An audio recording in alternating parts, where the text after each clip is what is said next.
안녕하세요. 이제 2024년도 보름 남짓 남았는데 요새 정치 뉴스 챙겨보시느라 정신 없으시죠?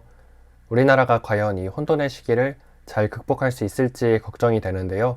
그거랑 별개로 테크 시장에서는 작년에 이어서 올해도 엄청난 변화들이 있었는데 무슨 일들이 있었는지 한번 정리해보고 내년에 기대되는 테크 시장 변화까지도 알아보려고 합니다. 이번 영상은 1부와 2부로 나눠서 준비를 했고요. 오늘 영상에서는 2024년 테크 시장 탑 10을 정리하고 내일 영상에서는 2025년 테크 시장 탑 10을 전망해 보려고 하니까 같이 챙겨봐 주시면 좋을 것 같아요. 선정 기준은 올해 미친 파급력과 내년에 미칠 파급력을 함께 고려해서 제 주관대로 선정했으니까 다른 의견 있으시면 댓글로 남겨주시고요. 앞으로도 저와 함께 경제, 금융, 테크, 투자 공부하고 싶으신 분들은 구독과 좋아요도 한 번씩 부탁드립니다. 10위는 바로 아마존의 드론 배송입니다. 우리나라에 계신 분들은 아직 낯설죠. 그런데 미국에서는 아마존과 월마트가 식료품 그리고 의약품까지도 드론 배송을 시작했다고 해요. 사실 드론 배송은 월마트가 2021년에 먼저 시작했고 지금은 6개 주에서 서비스를 있다 하고요. 2022년에 후발주자로 들어온 아마존도 프라임 에어 서비스를 통해서 2030년까지 연간 5억 개의 물건을 드론으로 배송하겠다는 목표를 제시했습니다. 아마존이 알게 모르게 헬스케어 스타트업을 여러 개 사모았는데 그 윤곽이 점점 드러나고 있는 것 같고요. 하지만 아직은 넘어야 할 산도 많은데 날씨의 영향을 많이 받는다는 점, 소음 문제로 주민들이 반대하는 점, 그리고 물건이 파손되거나 사람의 안전에 피해를 입힐 수도 있다는 점, 이런 것들을 해결해야 되는데요. 그래도 이 드론 기술이 점점 상용화되면 물류 비용의 혁신적인 절감이 이루어질 수도 있고 드론이 전쟁에만 쓰이는 게 아니라 이렇게 우리의 일상에도 점점 들어오고 있다는 점을 말씀드리고 싶어서 10위에 선정했습니다. 그리고 9위는 메타의 XR 기술인데요. 메타는 올해 9월에 커넥트 2024라는 행사에서 보급형 혼합현실 헤드셋 퀘스트 3S를 공개했습니다. 2021년쯤에 메타버스라는 말이 엄청나게 유행했었잖아요. 그래서 저커버그가 사명을 페이스북에서 메타 플랫폼스로 바꿀 만큼 진심이었는데 시장이 그렇게 빨리 열리지는 못했었죠. 그리고 그 와중에 구글도 애플도 이 시장에 뛰어들었지만 좋은 성적을 거두진 못했습니다. 심지어 애플은 애플워치 이후로 몇 년 만에 신제품 라인인 비전 프로를 출시했는데 무겁기도 하고 비싸기도 해서 많이 못 팔았었죠.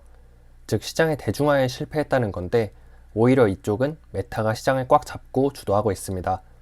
메타는 호라이즌 OS라고 개방형 OS도 발표했는데 마치 스마트폰 시장에서 구글이 안드로이드 OS로 개방형 OS 진영을 구축했던 것처럼 메타버스 시장이 다시 개화된다면 메타가 그런 역할을 할 수 있지 않을까 기대가 되고요.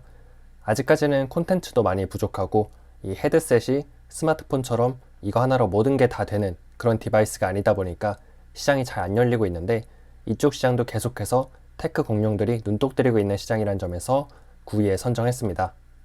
8위는 마이크로소프트의 애저 클라우드를 선정했는데요. 클라우드 서비스 하면 아마존의 AWS, 마이크로소프트의 애저, 구글의 GCP, 세 회사가 과점 체제를 구축하고 있고 그 뒤에 오라클이 뒤따라오고 있는데요. 그 중에서도 마이크로소프트의 애저의 성장성이 가장 두드러지고 있습니다. 특히 AWS나 GCP에 비해서 애저가 갖고 있는 장점이라면 뭐니뭐니 해도 마이크로소프트의 오피스와 연동이 가능하다는 점일 텐데요. 특히 애저가 다른 클라우드에 비해 기업을 대상으로 하는 이 B2B 시장에서 강점을 보이는 이유도 바로 오피스 때문입니다. 우리 다들 회사에서는 엑셀, 워드, 파워포인트 이런 거 쓰잖아요. 그러니까 마이크로소프트도 이 오피스로 영업을 하다 보니까 대부분 회사에서는 웬만하면 애저를 쓰려고 하는 게 어찌 보면 당연한 거겠죠. 사실 마이크로소프트의 애저 클라우드 외에도 AWS나 GCP도 클라우드는 계속해서 성장하고 있는 시장인데 그 중에서도 오피스, 코파일럿 이런 마이크로소프트의 생산성 툴과 연동된다는 점이 기대가 돼서 마이크로소프트의 클라우드를 8위에 선정했습니다. 다음으로 7위는 넷플릭스의 스포츠 중계 시장 진출입니다. 그동안 영화와 드라마 중심으로 콘텐츠를 제작하고 배포했던 넷플릭스가 스포츠라는 새로운 영역에 도전장을 내민 건데요.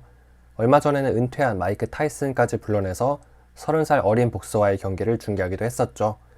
OTT 업계의 가장 큰 고충이 사실 제작비는 지금 들어가는데 수익은 내년, 내후년에야 나오기 시작하고 이게 또 대박이 터질지 쪽박이 날지 모른다는 점이었거든요.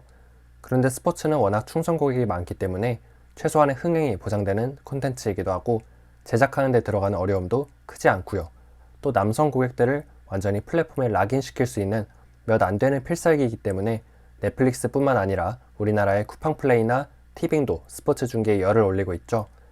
넷플릭스는 이번 크리스마스 시즌에도 NFL 라이브 중계를 한다고 하니까요. 관심 있으신 분들은 보시면 좋겠습니다. 넷플릭스가 쏘아올린 OTT 전쟁의 1막이 마무리되고 상위 플레이어 몇 개로 구조조정이 완료된 이후에 새로운 2막이 시작되는 시점이라서 넷플릭스의 스포츠 중계 진출을 7위에 선정했습니다. 6위는 현대차의 전기차를 꼽았는데요. 물론 어느 정도 국뽕이 들어가 있긴 하지만 요새 독일의 폭스바겐 그룹이 속된 말로 박살이 나고 있는데 현대차 그룹은 친환경 시대에 잘 대비해서 전기차뿐만 아니라 하이브리드, 수소차 이런 제품 포트폴리오도 잘 구축을 했고요. 또 지역적인 포트폴리오 측면에서도 중국에선 발을 뺀 지 오래됐고 미국, 유럽, 최근에는 인도까지도 본격적으로 진출하기 시작하면서 정의선 회장 체제에서 아주 순항 중입니다. 전기차 위주로 보면 현대차의 아이오닉 5랑 기아의 EV6를 중심으로 최근에는 아이오닉 9, EV9 같은 대형 SUV 모델도 출시를 했고요. 또 현대차 그룹의 프리미엄 라인이죠. 제네시스에서도 전기차 GV70이 미국 시장에서 꽤 잘 팔리면서 현대차 그룹의 전동화를 이끌고 있습니다. 물론 지금 전기차 캐즈미라에서 전기차 시장의 성장세가 둔화되고 올해 내내 전기차 화재라거나 트럼프 당선에 따른 IRA 폐지 같은 악재들이 겹치고 있긴 하지만 이 위기를 잘 넘기고 나면 현대차, 기아, 그리고 우리나라 배터리 업계까지도 다시 한번 질주하는 시기가 올 수도 있지 않을까 기대와 희망을 걸어보는 마음으로 6위에 선정했습니다. 5위는 삼성전자의 HBM인데요. 다른 회사들은 기대가 되는 점을 위주로 말씀드렸는데 삼성전자만큼은 올해 기대보다 우려되는 점이 가득했던 한 해였던 것 같습니다. 저도 삼성전자가 이렇게까지 기술적인 어려움을 해결하지 못하는 걸 처음 보는 것 같은데요. 거의 작년부터 HBM3E를 개발한다, 엔비디아에 납품한다 이런 걸 부문장과 사업부장이 얘기했는데도 안 되는 걸 보면서 정말 기술적인 문제가 하나 둘은 아닌 것 같다 라는 생각이 들었고요. 아마 올해 안에도 엔비디아 납품은 쉽지 않아 보이죠. 그 와중에 SK 하이닉스가 HBM 시장에서 점유율도 앞서고 기술력도 앞서고 있는데 제가 관심 있게 보는 건 과연 2024년 SK 하이닉스 대 삼성전자 DS 부문의 영업이익 중에서 어느 쪽이 더 높게 나올지, 만약 SK 하이닉스가 삼성전자의 DS 부문 내지는 메모리 사업부의 영업이익을 뛰어넘으면 정말 근 30년 가까이 이어져 오던 삼성전자의 리더십이 깨졌다는 게 숫자로도 증명이 되는 것이기 때문에 이 점을 확인하시면 좋을 것 같고요. 삼성이 지금 시스템 반도체 쪽도 문제지만 일단 메모리 경쟁력부터 회복하려고 전영현 부회장으로 대표이사를 교체하고 메모리 사업부장까지 겸임하게 했잖아요. 그래서 올드맨까지 복귀하게 만든 이 삼성전자의 HBM 사태를 5위로 선정했습니다. 다음으로 4위는 애플의 온디바이스 AI인데요. 사실 2023년에는 AI가 서버단에서 이루어졌다면 2024년에는 우리의 스마트폰이나 PC에서도 네트워크 연결 없이 AI를 쓸 수 있게 되는 온디바이스 AI 시대가 될 거다라는 전망이 올해 초부터 있었죠. 하지만 퀄컴의 스냅드래곤 X 엘리트라거나 애플의 A18 프로 같은 칩도 이 온디바이스 AI를 제대로 구현하는 데는 실패했습니다. 물론 얼마 전에 애플이 챗GPT랑 시리를 통합시켰다는 내용이 있었는데 아직은 큰 반향을 이뤄내지 못한 것 같고요. 애플의 온디바이스 AI라 할 수 있는 애플 인텔리전스도 삼성의 갤럭시 AI처럼 기대를 많이 모았지만 생각보다 별거 없구나 하는 실망감을 많이 안겨주었던 것 같습니다. 어떻게 보면 애플이 애플카를 개발하겠다고 하다가 AI 시장에서는 조금 늦은 감이 없지 않아 있었는데요. 애플의 디바이스를 대체할 수 있는 회사가 전 세계에 하나도 없다 보니까 오픈 AI도 구글도 애플한테 머리를 숙이면서 우리 챗봇 좀 아이폰에 넣어달라 하는 걸 보고 아 정말 애플 생태계의 힘이 여전히 막강하구나 다시 한번 느끼지 않았나 싶습니다. 그래서 올해는 애플 인텔리전스가 실망감을 안겨주긴 했는데 그래도 애플인데 내년에는 기대감을 보여주지 않을까 싶은 마음으로 4위에 선정했습니다. 3위는 엔비디아의 블랙웰과 반 엔비디아 진영의 ASIC 개발을 꼽았습니다. 2023년부터 2024년 상반기까지는 그야말로 엔비디아 천하였죠. 도저히 대체 가능한 칩이 없다 보니까 모든 빅테크가 돈을 싸들고 와서 엔비디아 반도체를 구하려고 난리였는데 올해 하반기부터 엔비디아가 흔들리는 모습을 몇 차례 보여주기도 했습니다. 엔비디아의 차세대 제품인 블랙웰에서 설계 결함이라거나 발열 이슈가 생기면서 주가도 크게 요동치기도 했고요. 그 와중에 엔비디아 칩 수급이 원활하지 않다 보니까 아마존, 구글, 마이크로소프트, 메타 같은 빅테크를 중심으로 자체 AI 반도체를 개발하기 시작했었죠. 심지어 오픈 AI까지도 자체 칩을 개발하겠다 했고요.